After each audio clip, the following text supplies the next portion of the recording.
నమస్తే, welcome to see news. నేను పుష్ప. బులెటిన్ల ముందుగా హెడ్లైన్స్. నూతన ఆవిష్కరణలకు నాంది పలకాలి. గోదావరి బాలోత్సవం ప్రారంభ సభలో జేసీ తేజ్ భరత్. తప్పుడు ప్రచారానికి అసెంబ్లీని వేదికగా చేశారు. రాష్ట్ర ప్రభుత్వంపై ఎమ్మెల్యే గోరంట్ల బుచ్చయ్య ధ్వజం. రాహుల్ గాంధీ ప్రధాని మోడీకి క్షమాపణ చెప్పాలి. ఓబీసీ మోర్చా ఆధ్వర్యంలో దిష్టిబొమ్మ దహనం. పంచాయతన పూర్వక సూర్యారాధనకు శ్రీకారం. వడలి కుమార్ శర్మ ఆధ్వర్యంలో 25 వరకు కార్యక్రమాలు. Polavaram YS Rajasekhara Reddy dream project ఉమ్మడి తూర్పు పర్యటనలో పిసిసి అధ్యక్షురాలు వైఎస్ షర్మిల.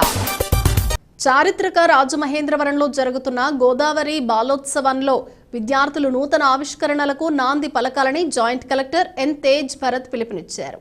ఎస్కేవిటి డిగ్రీ కళాశాలలో 2 రోజుల పాటు జరుగుతున్న గోదావరి బాలోత్సవాల్లో శనివారం కోలాహలంగా పిల్లల కేరింతల నడుమ ప్రారంభమయ్యాయి. బాలోత్సవాలు ప్రారంభ కార్యక్రమంలో భాగంగా జరిగిన సభ అమరజీవి పీడీఎఫ్ ఎమ్మెల్సీ షేక్ సాబ్జీ వేదికపై జరిగింది. తొలుత దివంగత దామెర్ల రామారావు, షేక్ సాబ్జీ చిత్రపటాలకు పూలమాలలు వేసి నివాళులర్పించారు. అనంతరం జరిగిన ప్రారంభ సభకు బాలోత్సవం అసోసియేట్ అధ్యక్షులు బిఎస్ఎస్ కృష్ణకుమార్ అధ్యక్షత వహించారు. తేజ్ భరత్ మాట్లాడుతూ అత్యంత జనాభా కలిగిన భారతదేశంలో యువత, పిల్లలు అత్యధికంగా ఉన్నారని తెలిపారు. పిల్లల్లో దాగి ఉన్న సృజనాత్మకతను వెలికితీసేందుకు ఇటువంటి కార్యక్రమాలు ఎంతగానో దోహదం చేస్తాయన్నారు. పీడీఎఫ్ ఎమ్మెల్సీ ఇళ్ల వెంకటేశ్వరరావు మాట్లాడుతూ పిల్లల ఆకాంక్షలకు ఆంక్షలు విధిస్తున్న ప్రస్తుత సమాజంలో జరుగుతున్న గోదావరి బాలోత్సవాలు విజయవంతం కావాలని ఆకాంక్షించారు. పిల్లలు విద్యతో పాటు ఆటలు, పాటలు, సంగీతంలోనూ రాణించాలని సూచించారు. కొత్తగూడెం చిల్డ్రన్స్ క్లబ్ అధ్యక్షులు మాసిరెడ్డి రమేష్ బాబు, గోదావరి బాలోత్సవం అధ్యక్షులు నున్న తిరుమలరావు, డీసీసీబీ చైర్మన్ ఆకుల వీర్రాజు, పంతం కొండలరావు మాట్లాడుతూ పిల్లల్లో అంతర్లీనంగా ఉన్న ప్రతిభను వెలికితీసేందుకు బాలోత్సవాలు దోహదం చేస్తాయన్నారు. బుచ్చి రామయ్య, నన్నయ్య యూనివర్సిటీ ప్రొఫెసర్ శ్రీనివాస్, గ్రంథాలయ సంస్థ మాజీ చైర్మన్ అల్లు బాబీ, రాజమహేంద్రి విద్యా సంస్థల అధినేత TK Visweswara Reddy, D Satyanarayana, doctor Chandrasekhar, Arunakumari, PSN Raju, organising కార్యదర్శి పి తులసి తమ సందేశాలను ఇచ్చారు. ఉత్సాహంగా పాల్గొన్న విద్యార్థులు గోదావరి బాలోత్సవాల్లో నిర్వహించిన అకాడమిక్, కల్చరల్ విభాగాల్లో పాల్గొన్నారు. విద్యార్థులు చాలా మంచి అవకాశము. పెయింటింగ్స్లో కానీ, డ్యాన్స్లో కానీ డిఫరెంట్ స్కిల్స్ మీ ప్రదర్శించడానికి మీ క్రియేటివిటీ మీరు బెస్ట్ ఎఫర్ట్ ఇవ్వాలి. బెస్ట్ ఎఫర్ట్ ఎవరికి ప్రతిభ వస్తుందంటే జనరల్గా అది ఇండిపెండెంట్గా, యూనిక్గా ఉండాలి, ఇండిజినియస్గా ఉండాలి. ఆల్రెడీ ఒకళ్ళు ఎస్టాబ్లిష్ చేసుకున్నటువంటి ఫామ్ని మనం కాపీ కొట్టి మళ్ళీ మనం అదే చేయటం వలన మనకి దానివల్ల కొత్త గుర్తింపు అనేది రాదు. పిల్లలు పూర్తి బెస్ట్ ఎఫర్ట్ ఇవ్వండి. చాలా క్యాష్ ప్రైజెస్ కూడా పెట్టారు, చాలా అవార్డ్స్ కూడా పెట్టారు. ఇది కంటిన్యూస్గా ఒక ఫెస్టివల్ కంటిన్యూస్గా ఉంటుంది. సో ఖచ్చితంగా మరొకసారి రావడం అండ్ పార్టిసిపేట్ చేయడం జరుగుతుంది. సో అందరికీ ఆల్ ద బెస్ట్ తెలియజేస్తున్నాను. విజయవాడలో చేయటం ఆపకుండా రాష్ట్రంలో దాదాపుగా ఆంధ్రప్రదేశ్లో ఇవాళ 36 చోట్ల 37 చోట్ల ఈ బాలోత్సవ దీపం వెలుగుతూ ఉంది. ఎంతమంది పిల్లలు ఈ బాలోత్సవం అనే జెండా కింద సేద తీరుతున్నారో చూడండి. ఇది ఒక ఉత్సవం, పోటీలు కాదు. అందరూ గుర్తుపెట్టుకోండి. మొన్న శాంతారావు గారని పిల్లల ప్రేమికులు ఒక ఆయన ఒక వ్యాసం రాశారు.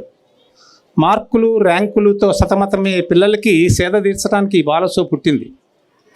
కానీ ఈ బాలోత్సవం కూడా ఈ పోటీల ప్రపంచంలో పడి ఇది కూడా అట్లాగనే మారిపోతుంది నాలో ఒక ఆందోళన కలుగుతుంది అన్నారు ఆయన. అందుకని నేను మరొక్కసారి ఈ వేదిక ముఖ్యంగా చెప్తున్నాను పిల్లలందరికీ, ఈ పోటీలు కాదు, వీటి ముఖ్యోద్దేశం మీలో పోటీతత్వాన్ని ప్రవేశపెట్టాలని కాదు. ఈ పోటీతత్వం కాకుండా మీలో ఒక మన ఎదగటం అంటే ఒక మార్కులతో, ర్యాంకులతో ఉన్నత ఉద్యోగం సంపాదించి కోట్ల రూపాయలు సంపాదించడమే కాదు. అది మీ శరీరానికి, మీ సుఖానికి ఉపయోగపడుతుంది తప్ప మీ మనసు అనేది ఒకటి ఉంది మీలో. ఆ మనసుని స్వాంతన కలిగించేది, జీవితం పట్ల ప్రేమని కలిగించేది ఈ బాలోత్సవాల్లో మీరు నేర్చుకోండి. అదొక్కటే మేము కోరేది. లాస్ట్ ఇయర్ చాలా సక్సెస్ఫుల్గా జరిగింది. తులసి గారు, రాజు గారు వీళ్ళందరి ఆధ్వర్యంలో, కృష్ణకుమార్ గారు వాళ్ళ ఆధ్వర్యంలో చాలా చక్కగా జరిగింది, చాలా సక్సెస్ఫుల్గా. ఈ సంవత్సరం ఇంకా పార్టిసిపెంట్స్ కూడా ఎక్కువ ఉంటారని చెప్పేసి అందరూ ఊహించడం జరుగుతోంది. కానీ పిల్లలందరికీ నేను చెప్పేది ఒక్కటే, no children in the universe can't be same. ఈ ప్రపంచంలో 742 కోట్ల పాపులేషన్ ఉంది. ప్రపంచంలో ఏ ఇద్దరు ఒకే రకంగా ఉండరు. ఒకే తల్లికి పుట్టిన ఇద్దరు బిడ్డలు కూడా ఒకే రకంగా ఉండరు. కాబట్టి మన ఇంట్లోనే ఇద్దరు ఒకే రకంగా ఉండనప్పుడు వేరే ఇంట్లో వాళ్ళు ఒకే రకంగా ఉండడం కానీ ఒకే టాలెంట్ కలిగి ఉండడం కానీ జరిగే పని కాదు. అలాగే మనం చూస్తూ ఉంటాం, ఏనుగు గాలిలో ఎగరదు, చెట్టు కొమ్మల మీద కూర్చోలేదు, కానీ చెట్టుని పెకలిస్తుంది. చిలకలు ఉంటాయి, అవి ఎగురుతాయి, చెట్టు కొమ్మల మీద కూర్చుంటాయి, కానీ చెట్టుని పెకలించలేవు. సో ఏనుగు అనుకుంటుంది నేను ఎగరలేకపోతున్నానని, చిలకలు అనుకుంటాయి నేను చెట్టుని పెకలించలేకపోతున్నానని. సో భగవంతుడు అందరికీ కూడా ఇప్పుడు నేను చెప్పిన 2 జంతువులకి ఎలాంటి టాలెంట్ ఇచ్చాడో మనందరిలో కూడా అలాంటి టాలెంట్స్ ఉంటాయి. వ్యవస్థాపకులు డాక్టర్ వాసిరెడ్డి రమేష్ బాబు గారికి మనం అంతా కూడా రుణపడి ఉన్నాం. సమాజమే రుణపడి ఉంది. బాలలకి ఆయన గొప్ప ఆదర్శం. అటువంటి బాలోత్సవాన్ని 25 సంవత్సరాల కాలం పాటు నడిపారు ఆయన. మేము విజయవాడ నుంచి 2016లో వెళ్ళి ఈ బాలోత్సవాన్ని ఇక్కడ పండగ అంటున్నారు. మన తెలుగు భాషలో అయితే జాతర అంటారు, తిరణాలు అంటారు. అట్లా పిల్లలు ఈ గ్రౌండ్ అంతా కోలాహలంగా తిరుగుతున్నారంటే ఎంత ఆనందంగా ఉంటుంది. మన భారతదేశంలో ఈ 2వ పార్ట్ వదిలిపెట్టేసి ర్యాంకులు మార్కులు ఒకటే గొడవ నడుస్తూ ఉంది. అందుకని పిల్లలు వాసిపోతూ ఉన్నారు.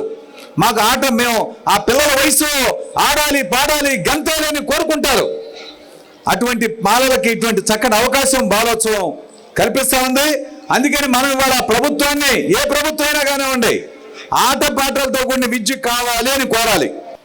ముందు ఒకసారి ఇదే కాంపౌండ్లో చేసి మరలా ఇప్పుడు 2వసారి కూడా చాలా దిగ్విజయంగా చేస్తూ ఎన్నో నెలల నుండి కష్టపడుతున్నటువంటి, ముఖ్యంగా ముందు మా తులసమ్మకి, అలాగే అరుణ్ గారికి, అలాగే రాజు గారు వారికి, ఆ కమిటీకి అందరూ కూడా ఒక్కసారి ప్రత్యేక హర్షధ్వానాలు ప్రకటించండి.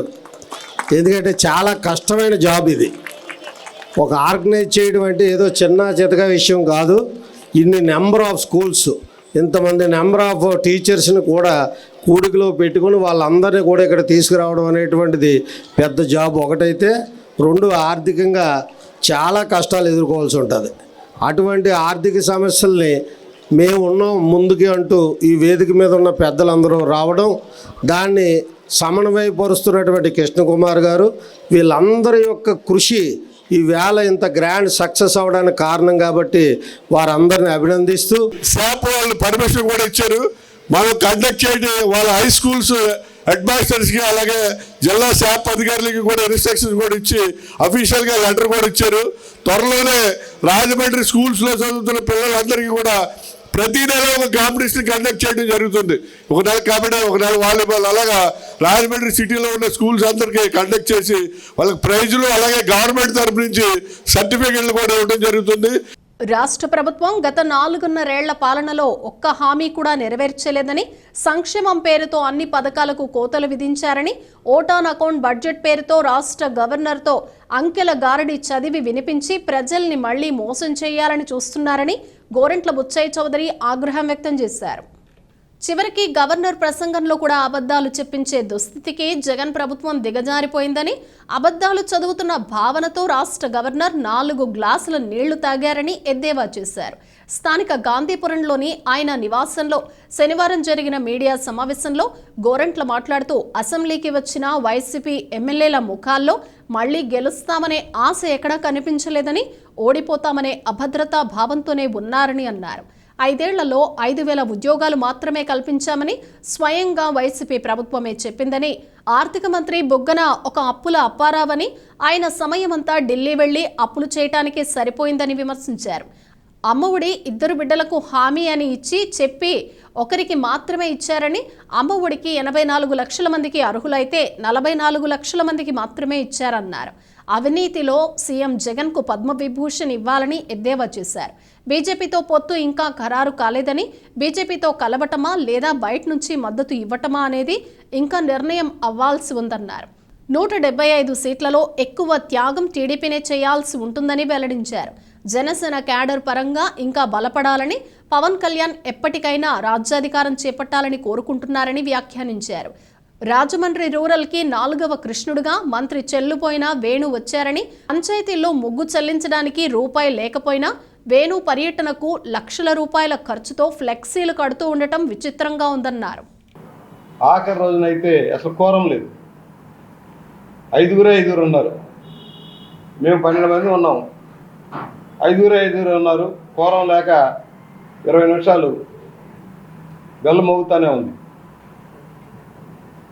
అంటే ఏ పరిస్థితికి వెళ్ళిందో వైఎస్ఆర్ పార్టీ ఒకసారి అర్థం చేసుకొని కోరుతాను. గవర్నర్ గారి ప్రసంగం 20 నిమిషాలు ఆలస్యం. పాపం ఆయన 4 గ్లాసులు నీళ్ళు తాగాడు ఆ ప్రసంగం చేయడానికి. ఆ తప్పుల్ని అవాస్తవాలని జీర్ణించుకోలేక ఉద్యోగ కల్పనకు సంబంధించి ముఖ్యమంత్రి గారు 2.5 లక్షల ప్రభుత్వ పోస్టులు ఖాళీగా ఉన్నాయి, అధికారంలో రావడంతో మొదటి సంతకం పెట్టాలి. చాలా వాటికి చెప్పాడు మొదటి సంతకం అని. మొదటి సంతకం పెట్టి ఉద్యోగాలు కల్పిస్తానని చెప్పిన పెద్ద మనిషి ఒక్క ఉద్యోగమైనా కల్పించాడా? ప్రతిపక్ష నాయకుడికి మైక్ ఇచ్చారా? డిప్యూటీ లీడర్లైన మాకు మైక్ ఇచ్చారా? మాట్లాడనిచ్చారా? అసెంబ్లీని గ్రాప్ చేశారు మీరు. వివిధ రాష్ట్ర ప్రాయుత పథకాలతో కేంద్ర ప్రాయుత పథకాలు మిళితమై ఉన్నాయి. అమ్మఒడి అన్నావు, ఎన్నికల ముందు ఎంతమందికైనా ఇస్తాను అమ్మ చెల్లెని బొగ్గలు లేమిరావు, వచ్చాక ఎంతమందికి ఇచ్చావు? ఒక్కళ్ళకన్నావు.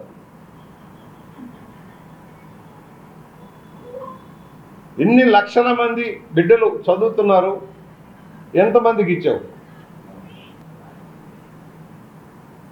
విదేశీ విద్య 4 సంవత్సరాలు గుర్తు రాలేదా?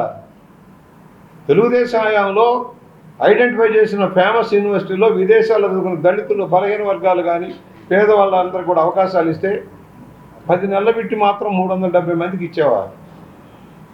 4097 మందికి తెలుగుదేశం విదేశీ విద్యకు అవకాశం ఇచ్చింది. ఆఖరికి ఇప్పుడు గుర్తుకొస్తుంది. నాడు నేడు గొప్పగా చెబుతాడు, అద్భుతాలు చిత్రించావని. 16,000 కోట్ల రూపాయలు నాడు నేడు అన్నావు. అది యానిటీ స్కీమ్, తెలుగుదేశం హయాంలోనే మొదలైంది యానిటీ స్కీమ్.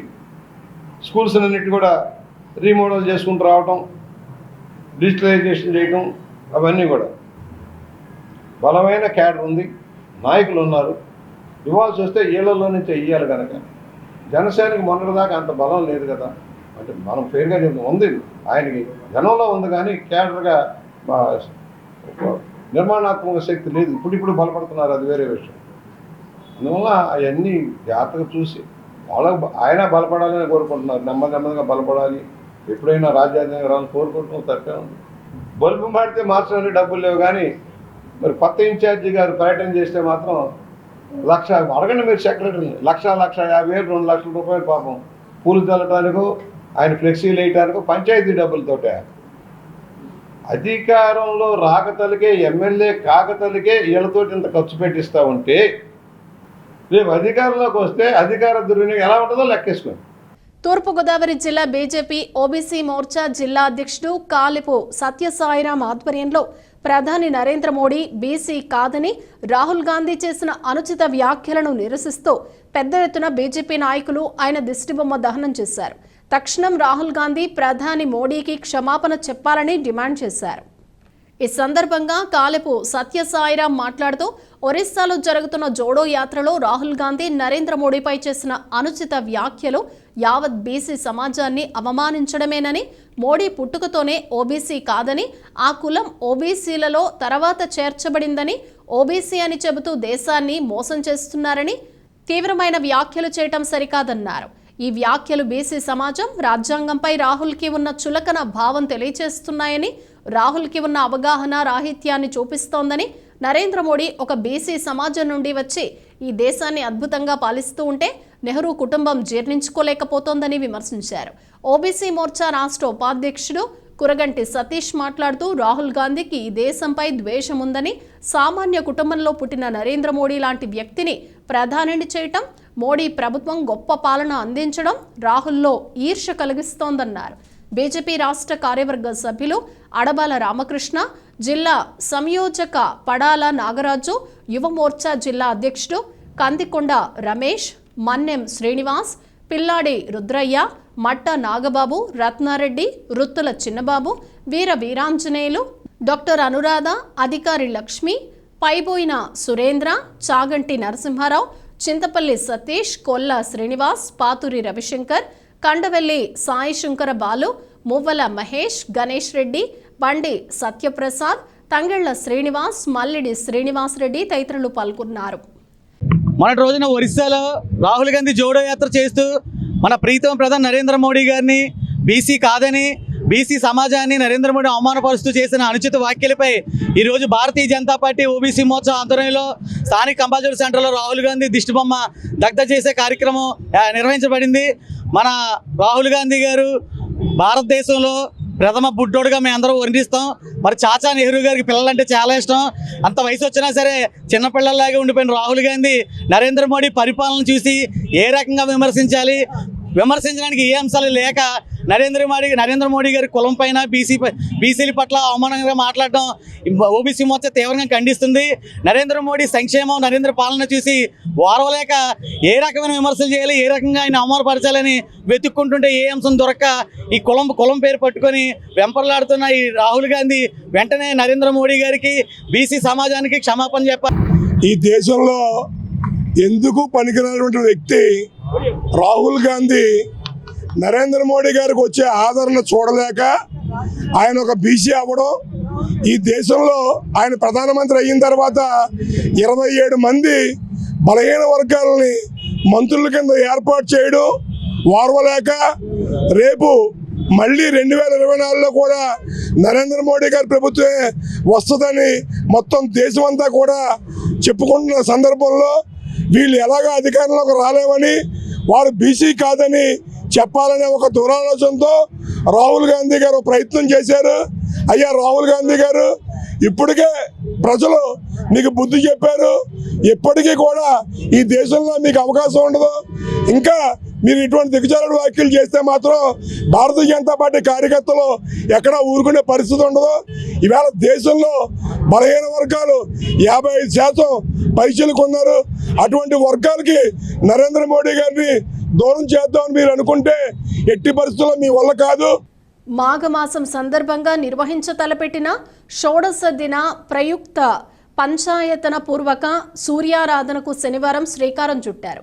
స్థానిక పేపర్ మిల్లు రోడ్డు సీతంపేటలోని యాగ స్థలంలో చేసిన ఏర్పాట్ల మధ్య యాగ నిర్వాహకులు వడలి కుమార్ శర్మ ఆధ్వర్యంలో ఉదయం కార్యక్రమాలు ఆరంభమయ్యాయి. హోమాది కార్యక్రమాల అనంతరం సూర్య తీర్థ ప్రసాద వితరణ చేశారు. ఫిబ్రవరి 25 వరకు ప్రతిరోజు 7 గంటలకు సూర్య నమస్కారాలు, హోమాలు, శతచండీ పారాయణ, హోమం, సుదర్శన మంత్రానుష్ఠానం, హోమం, శ్రీ లక్ష్మీ గణపతి జపం, చతురావృత్తి తర్పణ, అష్టద్రవ్య హోమాలు, రుద్రాభిషేకం, హోమం, 9 గంటలకు ఉచిత కుంకుమార్చన జరుగుతాయి. 11 గంటలకు సూర్యతీర్థ ప్రసాద వితరణ చేస్తారు.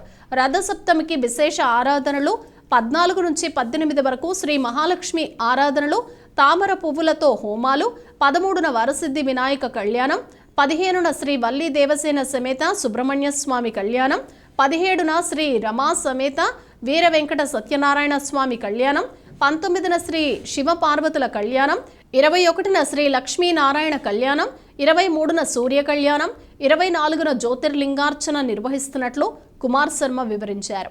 25వ తేదీ ఆదివారం మహాపూర్ణాహుతి అనంతరం 10,000 మందికి విశేష అన్న సమారాధన జరుగుతుందని తెలిపారు.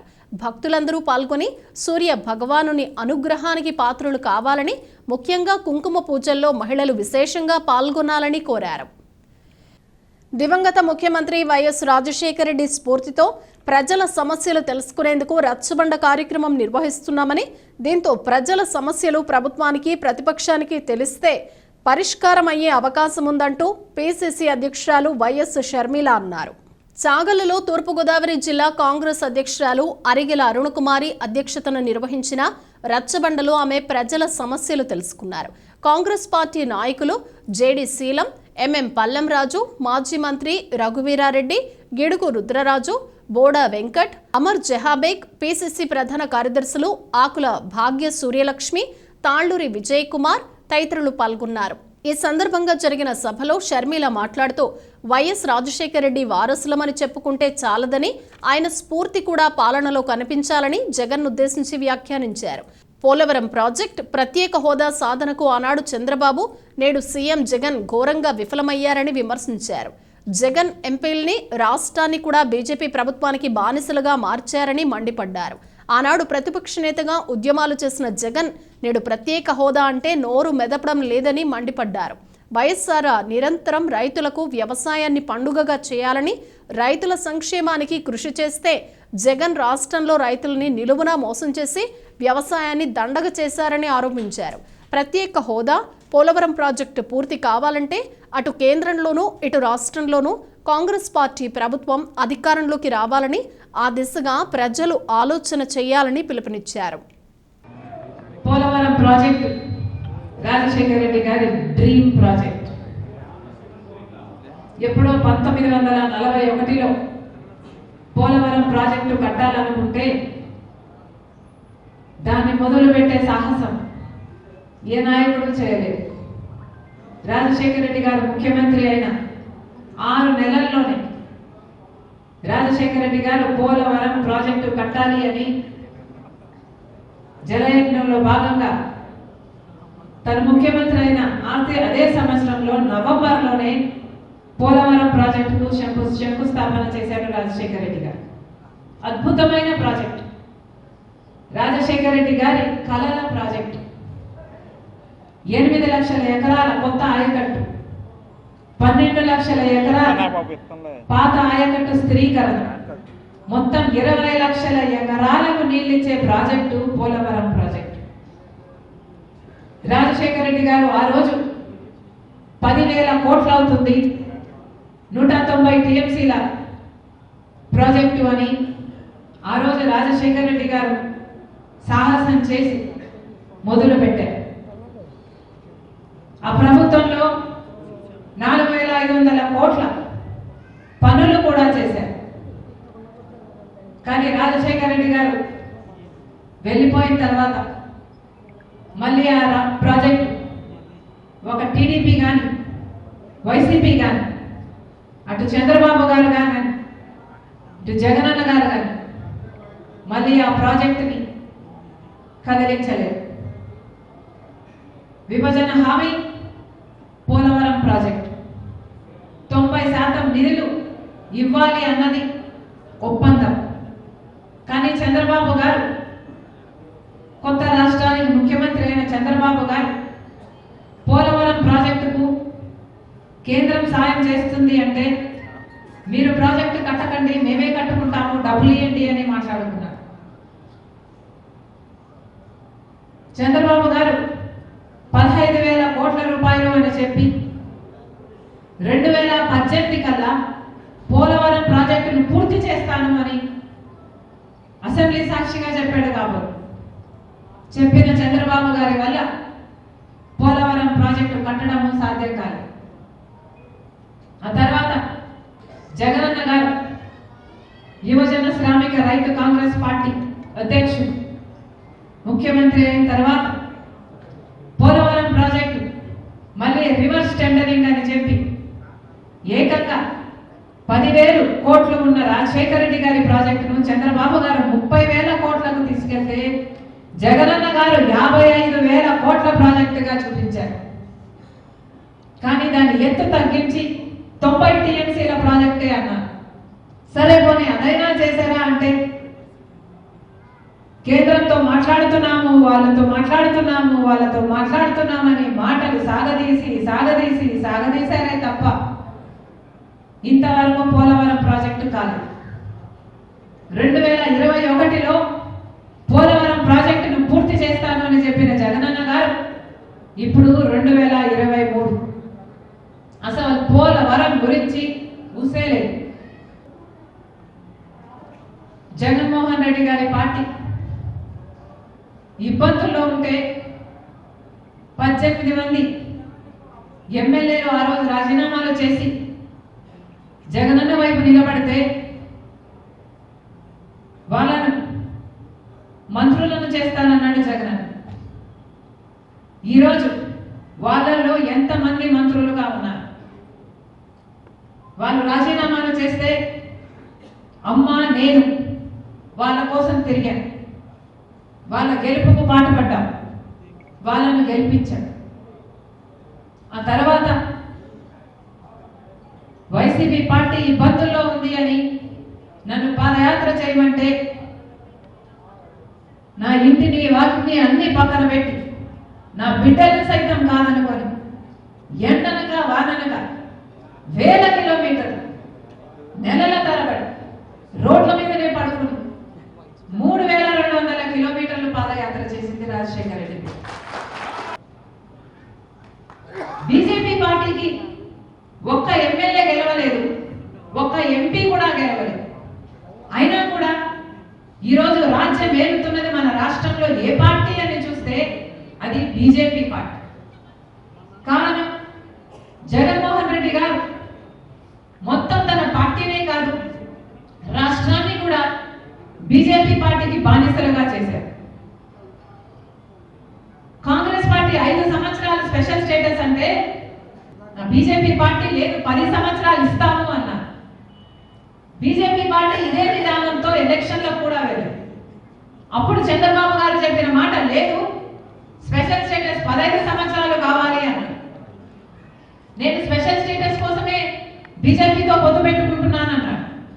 పొత్తు పెట్టుకున్నాడు, గెలిచాడు, ముఖ్యమంత్రి అయ్యాడు చంద్రబాబు గారు. ఆఖరికి వాళ్ళు మంత్రి పదవులు ఇస్తే వాళ్ళ కేబినెట్ లో మంత్రులు కూడా అయ్యారు. స్పెషల్ స్టేటస్ కోసమే పొత్తు పెట్టుకుంటున్నాను బీజేపీతో అని చెప్పిన చంద్రబాబు గారు ఆ తర్వాత అసలు స్పెషల్ స్టేటస్ గురించి ఈయన మాట్లాడటం కాదు కదా, ఎవరైనా ఉద్యమాలు చేస్తే కూడా వాళ్ళ మీద కేసులు పెట్టారు, వాళ్ళని జైల్లో పెట్టాడు చంద్రబాబు. ఇప్పుడున్నా బిడ్డ చదువుకోవడానికి పెద్ద చదువులు చదువుకోవడానికి భరోసా, అసలు చదువుకోవడానికి పెద్ద చదువులు చదువుకోవడానికి భరోసా లేదు కదా. అసలు కన్న తల్లిదండ్రులే అప్పు సొప్పు చేసి బిడ్డలు చదివిస్తే కనీసం ఉద్యోగం వస్తుంది అన్న భరోసా కూడా ఇప్పుడు లేదు. పెద్ద పెద్ద పరిశ్రమలు ఎలాగో లేదు, ఉద్యోగాలు ఎలాగో లేదు, కనీసం ప్రభుత్వ ఉద్యోగాలైనా వేస్తారా అంటే అది కూడా లేదు. 30 టీచర్ ఉద్యోగాలు ఖాళీగా ఉన్న వాటిని భర్తీ చేయాలి. ఏమంటే గ్రామ పంచాయతీ వాలంటీర్లు వేసాము అవే మా ఉద్యోగాలు అంటున్నారు, సగం మందికి పర్మనెంట్ కూడా కాలేదు. మరి మీరు ఎవరిని అనుకుంటున్నట్టు? ఎక్కడుంది రాజశేఖర రెడ్డి గారి ప్రభుత్వం, ఎక్కడుంది రాజశేఖర రెడ్డి గారి పాలన? దీనికి దానికి పొంతనే ఏముంది? అసలు రాజశేఖర రెడ్డి గారు ప్రజల మనిషి. రాజశేఖర రెడ్డి గారు ప్రజల మధ్య బ్రతికారు. ప్రజల మధ్య బ్రతికినంత కాలం, ఉన్నంత కాలం ఏదైనా ఏ కార్యక్రమం చేసినా బిడ్డ నాకు ప్రజల మధ్య ఉంటే నాకు ఇక ఏ ఆలోచన రాదు, చాలా సంతోషంగా ఉంటుంది అని గర్వంగా చెప్పుకునేవారు.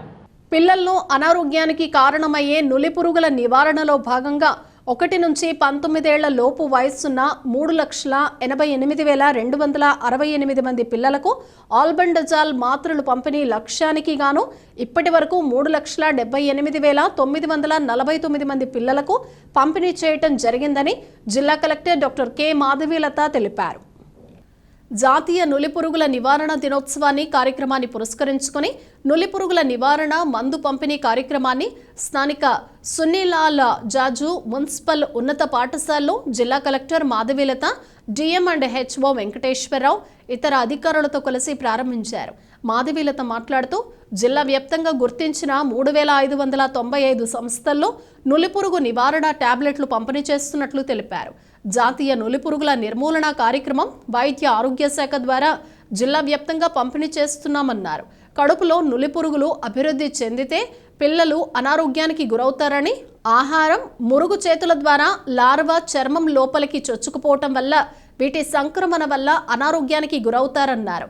డిఎల్ఏటిఓ doctor N Vasundhara, MHO doctor Vinutna, గిరిజన సంక్షేమ శాఖ అధికారి KN Jyothi, programme officer T doctor Rajeev, వైద్య సిబ్బంది, ఉపాధ్యాయులు, విద్యార్థులు పాల్గొన్నారు.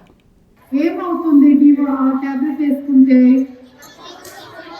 స్టమక్ లో ఉన్న వామ్స్ అన్ని బయటకు వస్తాయి. స్టమక్ లో ఉంటే ఏమవుతుంది? హెల్త్ ఏమవుతుంది? హిమోగ్లోబిన్ తగ్గిపోతుంది. ఇంకా ఈ పేపర్ అందరు చదవాలి. ఇంకా ఏమవుతుంది? రక్తహీనత తగ్గిపోతుంది. తగ్గిపోతుంది, రక్తహీనత అనేది వస్తుంది. తర్వాత విటమిన్స్, మినరల్స్ అవన్నీ కూడా తగ్గిపోతాయి, వీక్ అయిపోతారు. సో దానివల్ల ఇంకా వేరే డిసీజెస్ అన్నీ కూడా వస్తాయి.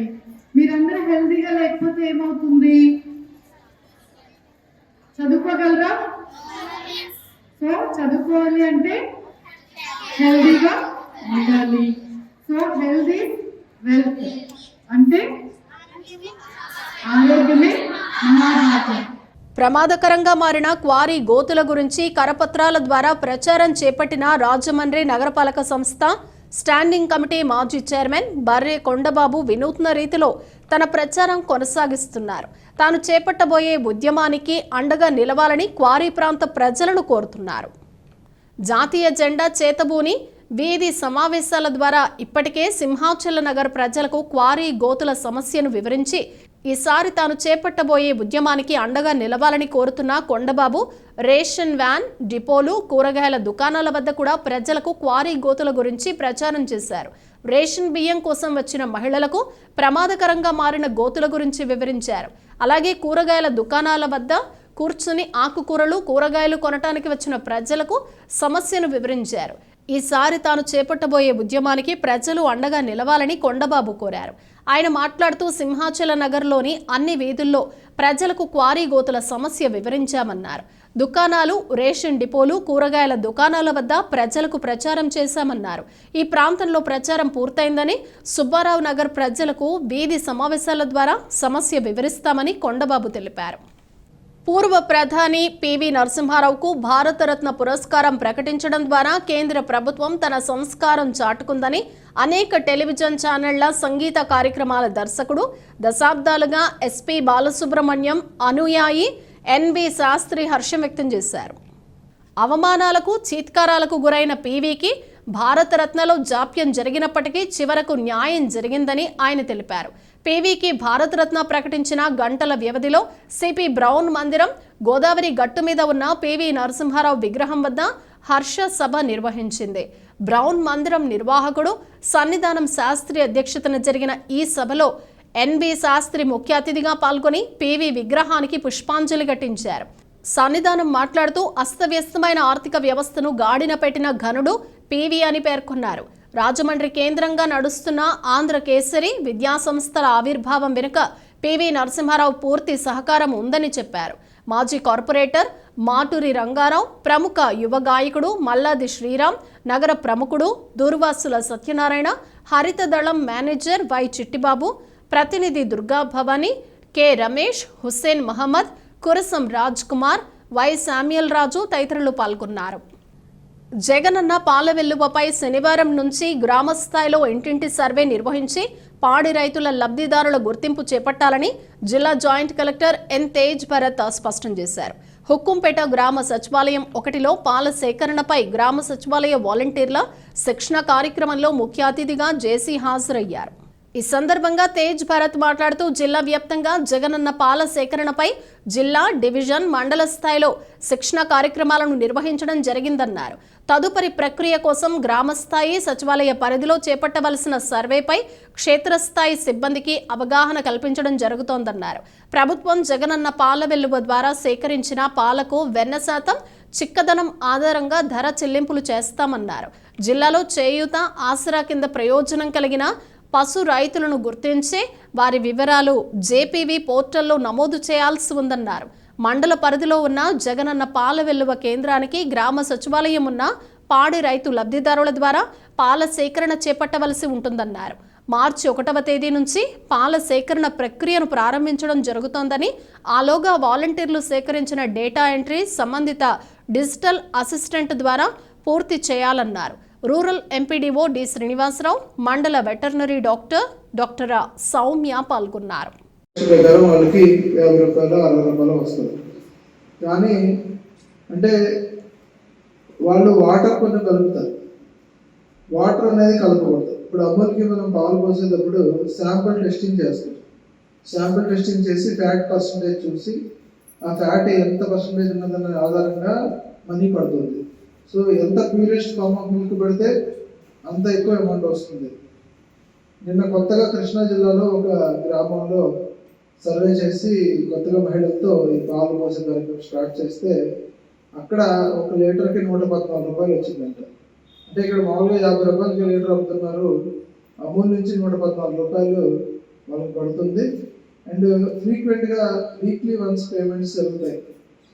సో మనం ఇందులో డిఫరెంట్ భాగాలు ఉన్నాయి. ఫస్ట్ భాగం ఏంటంటే సర్వే చేసుకోవాలి ప్రాపర్గా. పశువు ఉండి పాడి పశువు ఉన్నటువంటి ఏ ఫ్యామిలీని కూడా వదలకూడదు. ఆల్రెడీ డీటెయిల్స్ పాపులేట్ అయితే మంచిది, డీటెయిల్స్ పాపులేట్ కాకపోయినా ఇప్పుడైనా సరే మీరు నమోదు చేయాలి. కేంద్ర కార్మిక సంఘాలు, రైతు సంఘాలు, వ్యవసాయ కార్మిక సంఘాలు, రైతు కూలీ సంఘాల ఆధ్వర్యంలో ఫిబ్రవరి 16వ తేదీన జరిగే గ్రామీణ బంద్ పారిశ్రామిక సమ్మెను జయప్రదం చేయాలని స్థానిక శ్యామల సెంటర్లో ఉన్న సిఐటియు కార్యాలయంలో జరిగిన సమావేశంలో నాయకులు పిలుపునిచ్చారు. ఈ సందర్భంగా సిఐటియు జిల్లా ప్రధాన కార్యదర్శి పి రాజులోబా, ఏఐటియుసి జిల్లా కన్వీనర్ కె రాంబాబు, ఐఎఫ్టియు రాష్ట్ర నాయకులు కె జోజీ, టిఎన్టీయూసీ ఎర్రమోతు ధర్మరాజు మాట్లాడుతూ మోడీ ప్రభుత్వం అనుసరిస్తున్న కార్పొరేట్ మతోన్మాద విధానాలు రైతుల పాలిట ఉరితాడులుగా మారి 5 ఏళ్లలో 3 లక్షల మంది రైతులు ఆత్మహత్యలకు పాల్పడ్డారని, మోడీ తీసుకువచ్చిన 4 లేబర్ కోడ్లు పరిశ్రమల్లో సంపద సృష్టించే కార్మికులను ఏ హక్కులు లేని బానిసలుగా మార్చాయని, కేంద్ర రాష్ట్ర సంస్థల్లో 23 లక్షల పోస్టులు ఖాళీగా ఉండి కూడా దేశంలో యువత ఉద్యోగాలు లేక నిరుద్యోగ భారత్ వెలిగిపోతోందని విమర్శించారు. కార్మికులకు కనీస వేతనం 26,000 చెల్లించి 4 కోడ్లు రద్దు చేయాలని, కౌలు రైతులకు గుర్తింపు కార్డులు, పంట రుణాలు, పంట నష్టం ఇన్సూరెన్స్ కల్పించాలని డిమాండ్ చేశారు. అందుకు బడ్జెట్లో 2 లక్షల కోట్ల రూపాయలు ఖర్చు చేయాలన్నారు. ఏఐటియుసి జిల్లా ఉపాధ్యక్షులు, సిఐటియు జిల్లా ఉపాధ్యక్షులు ఎస్ఎస్ మూర్తి, వి కొండలరావు పాల్గొన్నారు.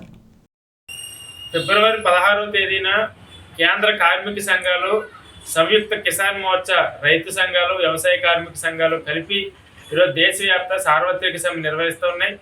దీంట్లో ప్రధానంగా మోదీ గారు ఈ గత 10 ఏళ్ల కాలంలో అనుసరిస్తున్నటువంటి ప్రైవేటీకరణ, కార్పొరేటీకరణ విధానాలకు వ్యతిరేకంగా ఈరోజు రైతాంగంలో అవలంబిస్తున్నటువంటి, రైతు రంగంలో అవలంబిస్తున్నటువంటి ఈరోజు ఏదైతే కార్పొరేట్ సెక్టార్కి అనుకూలంగా ఈరోజు రైతు చట్టాలు మార్చే విధానం కానీ, లేకపోతే రైతులు ఎంఎస్పీ కోసం పోరాటం చేస్తున్నారు, వాళ్ళ సమస్యలను కూడా మోదీ ప్రభుత్వం ఎక్కడ పట్టించుకోలేనటువంటి పరిస్థితి. లేబర్ కోడ్లు తీసుకొచ్చి కార్మికుల యొక్క చట్టాలన్నింటినీ కూడా ఈరోజు వాటిని తుంగలోకి తొక్కే పరిస్థితి ఈరోజు మోదీ గారు చేశారు. అందుకని ప్రజల మీద తీవ్రమైన భారం మోపారు. ఈరోజు పెట్రోల్, డీజిల్, గ్యాస్ ధరలు విపరీతంగా పెంచి ప్రజల మీద భారాలు మోపుతున్నారు, పన్నుల భారం మోపుతున్నారు. అందుకని ఈ విధానాలకు వ్యతిరేకంగా మరో పక్కన ప్రభుత్వ రంగంలో ఉన్నటువంటి ప్రభుత్వ రంగ సంస్థలన్నింటినీ కూడా కారు చౌకగా ఈరోజు కార్పొరేట్ కంపెనీలకి అప్పగించేటువంటి పని కూడా చేస్తున్నారు.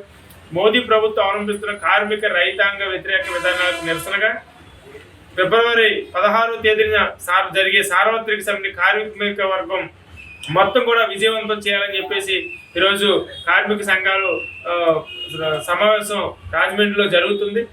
మహిళా సాధికారతకు సీఎం జగన్మోహన్ రెడ్డి నేడు అనేక సంక్షేమ పథకాలు అమలు చేస్తున్నారని వైఎస్ఆర్ కాంగ్రెస్ పార్టీ కేంద్ర పాలక మండలి సభ్యురాలు జక్కంపూడి విజయలక్ష్మి పేర్కొన్నారు.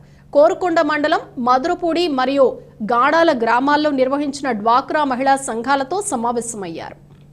ఈ సందర్భంగా జక్కంపూడి మాట్లాడుతూ డ్వాక్రా మహిళలకు ప్రభుత్వం ఎంతో అండగా ఉంటూ వారి అభివృద్ధికి నిరంతరం కృషి చేస్తోందన్నారు. మహిళల కోసం ఎన్నో సంక్షేమ పథకాలు రూపకల్పన చేసి అమలు చేస్తున్న ప్రభుత్వం వైఎస్ఆర్సీపీదే అన్నారు. గతంలో అభివృద్ధి అనేది నియోజకవర్గంలో లక్షల్లో జరిగితే నేడు ప్రతి గ్రామాల్లో కూడా కోట్లాది రూపాయలతో సంక్షేమాన్ని, అభివృద్ధిని ప్రజలకు అందించామన్నారు. నేడు మధురపూడి గ్రామంలో గత ప్రభుత్వంలో 4 లక్షల రూపాయలు అభివృద్ధి పనులు మాత్రమే చేపడితే నేడు మన అధికారంలోకి వచ్చిన తర్వాత 4.37 కోట్ల రూపాయలతో వివిధ అభివృద్ధి పనులు చేపట్టామన్నారు. చంద్రబాబు నాయుడు నేడు అనేక పార్టీలతో పొత్తులు పెట్టుకుని ప్రజలను మోసం చేయడానికి మళ్లీ ప్రజల ముందుకు వస్తున్నారని, రానున్న ఎన్నికల్లో ప్రతి ఒక్కరూ తగిన బుద్ధి చెప్పాలన్నారు. ఈ కార్యక్రమంలో వైఎస్ఆర్ కాంగ్రెస్ పార్టీ నాయకులు తదితరులు పాల్గొన్నారు. బులెటిన్ ముగించే ముందు హెడ్లైన్స్ మరోసారి.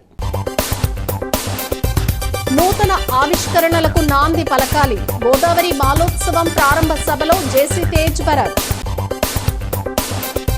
తప్పుడు ప్రచారానికి అసెంబ్లీని వేదికగా చేశారు. రాష్ట్ర ప్రభుత్వంపై ఎమ్మెల్యే గోరంట్ల బుచ్చయ్య ధ్వజం. రాహుల్ గాంధీ ప్రధాని మోడీకి క్షమాపణ చెప్పాలి. ఓబీసీ మోర్చా ఆధ్వర్యంలో దిష్టిబొమ్మ దహనం. పంచాయతన పూర్వక సూర్యారాధనకు స్వీకారం. వడలి కుమార్ శర్మ ఆధ్వర్యంలో 25 వరకు కార్యక్రమాలు. Polavaram YS Rajasekhara Reddy dream project ఉమ్మడి తూర్పు పర్యటనలో పిసిసి అధ్యక్షురాలు వైఎస్ షర్మిల. ఇవి బులెటిన్ విశేషాలు. మరో బులెటిన్లో మళ్ళీ కలుద్దాం. అంతవరకు సెలవు. నమస్తే.